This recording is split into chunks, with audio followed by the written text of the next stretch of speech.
Just talk to me about your mixed martial arts debut back in 2005. Ironically enough, titled Battle at the Barn. Yeah. um, I look back at those fights, and I have some of them on DVD, especially that first one. And I'm just, anytime I talk to my buddies about it, you know, it was a lot different getting into the sport back in 2005 up in like the Minnesota area, because I just don't think it was as popular yet. It's kind of like I don't even want to think about it or even watch it, because it's kind of, you know, I'm so much different of a fighter now. And I mean, it was just straight wrestling and just real raw. Right. Everything was, you know, and I got into into fighting I went a year and a half when I first started without any real training. The only way I got into it is I went to that show, and there was a number on the ticket, and I've never watched fighting before at all, but there's a number on the ticket that if you're interested in fighting, go ahead, you know, and give us a call. So that's how I got started in fighting. That's awesome. Okay, man. You've gone 8-3 since leaving the UFC. Is that still the ultimate goal, to make your way back?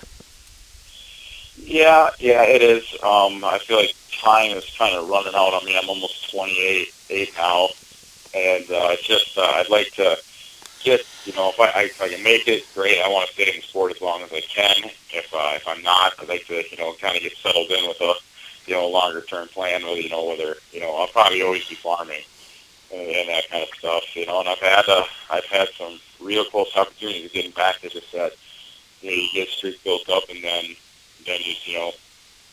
some things don't go right, and you know, then you got to start back all over. You know, and I just beat May 12th my last fight, and I just beat Kevin Burns. So and that was the UFC vet, and you know, that was a big win. So now I'm back off to a good start again. I think it was your fight before last where you were in Beirut. Yep. I'm just talking about, you know, using MMA to be able to travel around, I guess visit the world. Yeah, that's about the only sports, and especially fighting, is the only thing that has really got me to travel. I really don't care too much to travel.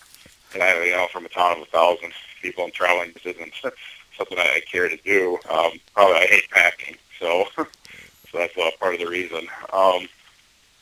But yeah, it's pretty neat to say, you know, at least say that you've been to those kind of places. Even though I don't think there really is. No offense to anybody that's from there, but right. I don't think it's that's anything special over in Lebanon to go see. Sure, man, sure. The women look very nice over there. Well, that's a plus. That's a plus. Yeah. So just reflecting back on your time in the Ultimate Fighter house, what'd you take away from your time in the house? What took away? What? Yeah, just your experience in the Ultimate Fighter house. I mean, that was like the first time I ever got to experience what it was like to, you know, be a full-time athlete. You know, when I'm back here, I work on my farm every day. So up there, it was 6 weeks, and your only job is to go work out. You know, and along with that, you're making a TV show. So, and I mean, I got to meet some really great guys. You know, since I don't, to that point, I still didn't travel a whole lot, and everybody was from, you know, California and other states, so kind of just got to, you know, get to know them and then chit-chat about, like, you know, what it's like in their states and what kind of stuff they do. You know, and I think they enjoyed getting to know my lifestyle as well, as, you know, they probably don't meet too many people. They come from where I come from. Right. Okay, man, just talk about your training. How often do you train in a week? It varies, obviously, like every fighter. You know, you got, you know, fighters that obviously are in the UFC that make, make a lot of money that do just nothing but train. And I'd say if I have a fight coming up, I mean, I'm trying to get in the gym at least, you know, probably twice a day at least, you know, maybe and probably 3 workouts a day. You know, you got, you know, morning cardio and stuff like that, and trying to break down all your workouts. But yeah, I try to get in there at least twice a day. The thing is with my fighting career that's really, I don't want to say it gets in the way, but I try to balance out is just, I'm a dairy farmer and crop farmer with my dad and my brother, and I just have a really hard time, to try giving that up completely. Not because, that's because I want to do it, it's because, I was raised to do it, and, I'm just, kind of like on the farm, it's kind of like, a team thing. Right. So it's just, we milk 130 cows, and we got about 1,000 acres.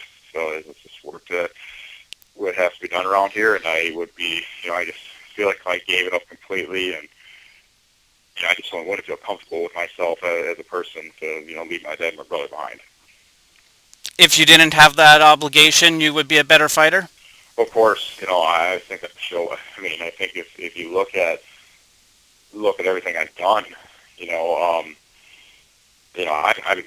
I'm 27 and almost 28 years old, and I say I've been working the same job for over 20 years now. Yeah. So, but with fighting, like I said, the first year and a half, I had no professional training, and after 2 years of fighting, I got into the Ultimate Fighter, and I was, I made it to the finals. When I got back, I went straight the first day I got back, I went back to the farming, and to get ready for that Mac Danzig fight, I took it was in December, so in the fall we do harvesting. I took 2.5 weeks to get ready for that fight, and Danzig probably took 2 months.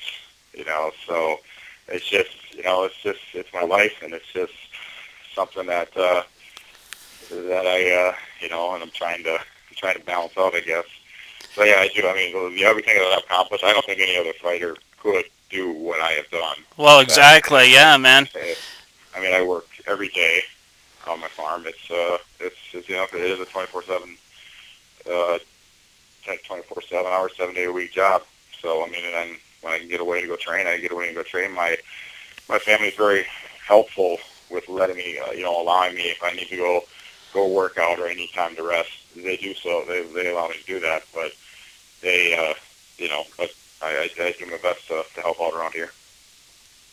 Yeah, I don't think many other UFC fighters that have basically trained part-time have been able to pull off what you have done, man. Yeah, I mean, I see, from what I see, a lot of fighters, they do. I mean, when you try, this is a hard sport to get started in. You basically have to invest time and money into it, and then maybe if you make it, you make everything back. And what I see is a lot of guys bounce, they bounce at bars and that kind of stuff, or they carry some other kind of job. But farming's just, it's a difficult thing. Break, you got to fix it. I mean, basically, when you're dealing with cows, I mean, when you're, like I said, we have way more than 130 cows. We just milk 130. I mean, count the calves and everything, we're probably looking at more around like 250. And when you're milking those cows, it's like dealing with 130 coworkers that don't speak English. Right. So, nice. Yeah. So it it gets frustrating, and it really can affect. If there are things that go being rough around here, whether it's the weather or things breaking, I mean, it really can affect your attitude. Which that can be a problem when it comes to training. That kind of stuff, and get you down, just rough days and that kind of stuff. So. So in a mental aspect, I think it's really made me, a mentally strong person as well. How much longer do you want to compete in mixed martial arts? I always, I kind of got a thing in my head, I'm trying to think of, like, what sports I've competed in the longest. Football, I played, 6th grade all the way up into college, so I got it. I'd like, it'd be great if I could, be a guy that started the sport after high school and be able to say that's the sport I've done the longest. So, I started when I was 20 years old, and I think I have a personal goal of making it until I'm like, into my 30s, and that, it's 30, I said 35, that'd be great, as long as, I'm staying competitive in the sport and making good money in it. And, so yeah, I mean, I just look at that as some things that not everybody can say, hey, I was an athlete in my 30s, or that was the longest sport I've done. Yeah. I started it out of high school. So those are kind of my personal goals. And a lot along with that, I mean, it's not like I said, I want to say, if I'm not competitive in it and I'm not making money in it, I'm obviously probably the best decision would be to get out. So, and, along with just just a lot comes with it. I mean, also with the injury aspect too. To tell you the truth, I think I get hurt more on my farm than I do at fighting. So, so we'll see. I mean, so I'm dealing with a sport that I get beat up on, and I'm beat up on the body, and then farming just is really hard on the body as well. So I don't know. I'm 27, but I probably got the body of a probably like, I don't know, 43-year-old or something like that.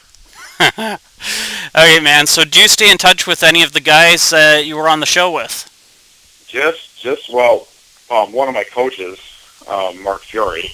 Okay. He has his own gym in Springfield, Illinois now. Fiore MMA. He is now my manager as of last November, and he's like, once I met him, and once he met me too, I mean, we got along great. We're kind of the same kind of person. I go down to Springfield, Illinois when I can. I might get down there for like 2 weeks here and there if I'm not, nothing too busy in the spring or the fall with farming. And I actually live with him down there. So, I mean, he's the one I stay in touch with the absolute most. The only other fighter that I stay in touch with, that I lived with, is Blake Bowman. Okay.